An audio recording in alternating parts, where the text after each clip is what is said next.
Hey, how's it going, YouTube? I'm back in the video, and today I'm going to talk about how the Denver Nuggets shocked the NBA. And now, I mean, if you're an NBA fan, casual, very good fan, barely watch the NBA, you have probably heard of this, as the Denver Nuggets somehow just came back from a 3-1 lead against the Los Angeles Clippers, a lot of people's favorite to win the finals in the second round of the playoffs. And the Denver Nuggets, I mean, if you had them beating the Clippers, which you didn't, so don't lie, you're a genius. I mean, literally nobody saw this happening. Who would have thought a team led by Nikola Jokic, who is fat, and Jamal Murray, who up to this point of his career, until all this went down, was just an all-star level player in an upper echelon point guard.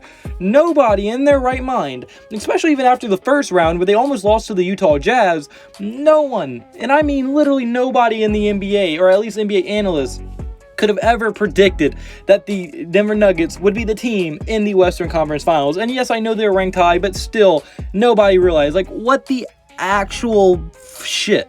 Like, I don't understand how they're doing it either, but I'm getting into what has led up to this and how they actually did it in this video. So if you do like the video at any point, hit the like button and subscribe button, mean the absolute world to me. And without further ado, without running on too much, let's get right into this video. Alright, so the first thing I'm getting into is what actually led to this series even being humanly possible to happen.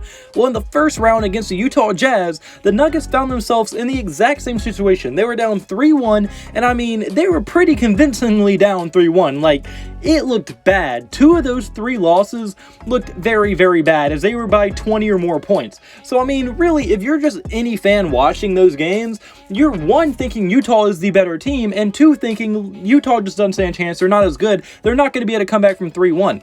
Like, they might be able to win a few more games, but they just got beat by 20 plus points in 2 out of 3 games that they lost this series. The chances are they're not winning. They're not going to be able to come back and win. Like, that's just what it is.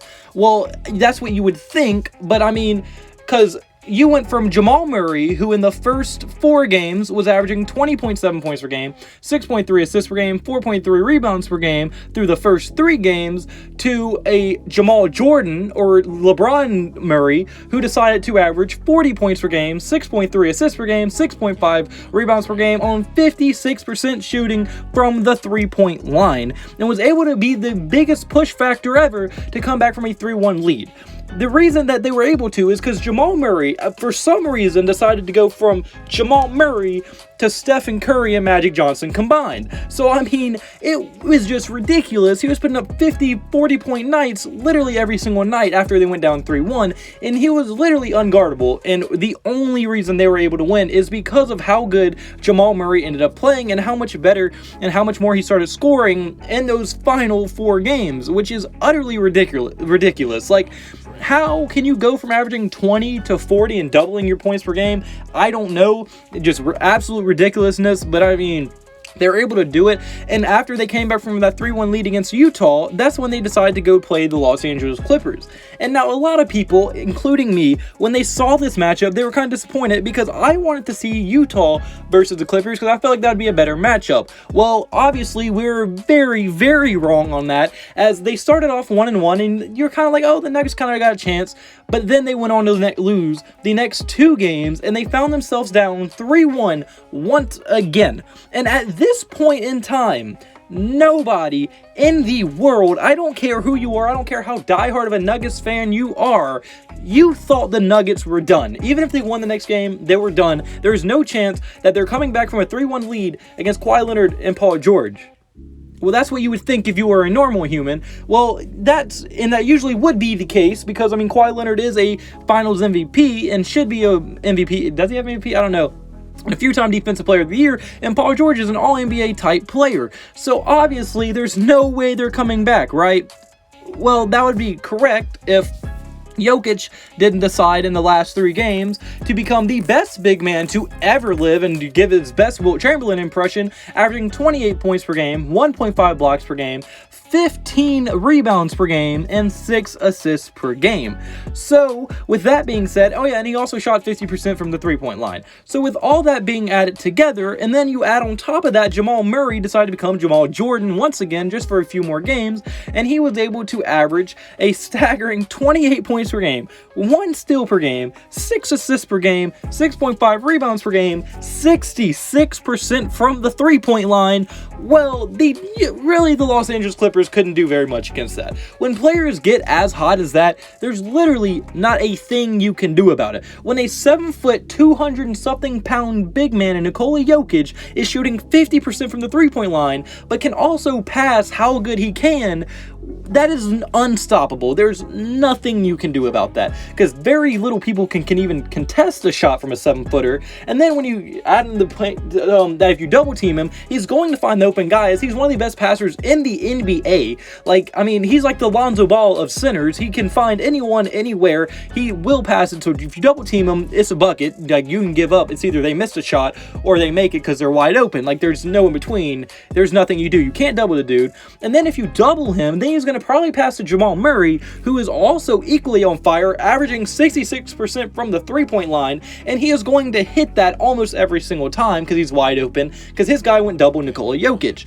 So, with all that being said, really, although the Clippers did play very, very badly in the Game 7, and I mean, pretty much all the games that they lost, there's really nothing you can do when there's players that are that hot on the roster.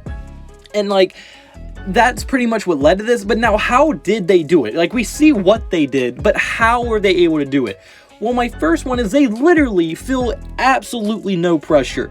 They said it multiple times in interviews. Nikola Jokic did, like, they don't feel pressure. They play better when their backs are against the wall because they feel like they can just go out there and play and have fun when they're down that much, and like what they had to lose, and that's how they feel. And they literally don't feel any pressure. When you have a team that feels no pressure, that is going to be a very, very dangerous team, because they're going to be extremely clutch and not make many mistakes because of the pressure.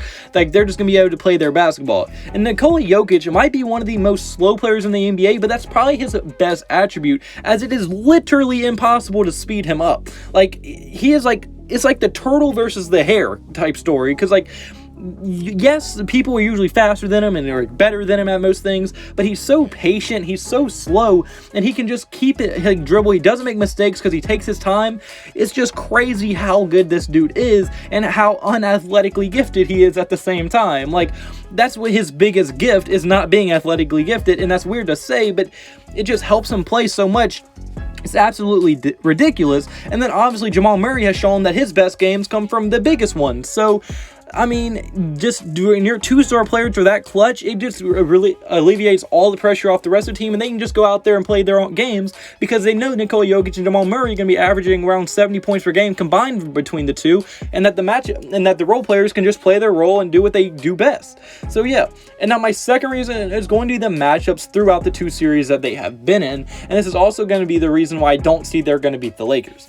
So their matchups so far have been not favorable, but pretty good for their team. In the Utah Jazz series, I mean, they could get Jamal Murray, they could run the ball through Jamal Murray at all time and run their offense through him, because they literally had no one to guard him. Yes, Donovan Mitchell is an absolute beast scoring wise and everything, but he's not a great defender, and Jamal Murray took full advantage of that, as we saw from his averages in that series. But the reason they weren't able to play through Nikola Jokic is because they had Rudy Gobert, a multiple-time Defensive Player of the Year, and instead of forcing it to Jokic and make him go against Gobert so many times, they're able to go to Murray and let him do his thing, and then maybe you have Rudy Gobert have to help off of Nikola Jokic, and when he did that, they were able to give Jokic and let Jokic get his buckets. So really, they were able to match it very good against Utah, especially with how good Jamal Murray was playing. So, I mean, that matchup really helped them. But even in the Los Angeles Clippers series, I mean, yes, the Clippers had a better roster, but they had nobody on that roster that can guard Nikola Jokic. Montrezl Harrell is their best big man, but he's just not big enough at all. And Ivica Zubac, the dude works hard, but it's Ivica Zubac going against Nikola fucking Jokic, and that's a pretty big damn mismatch if you ask me. So obviously Nikola Jokic was going to go off, and that's what he did, and he was a huge part of how they ended up winning that series. So both series had very good matchups for both of the stars in different ways, which helped them come back and be able to win those series against those two teams.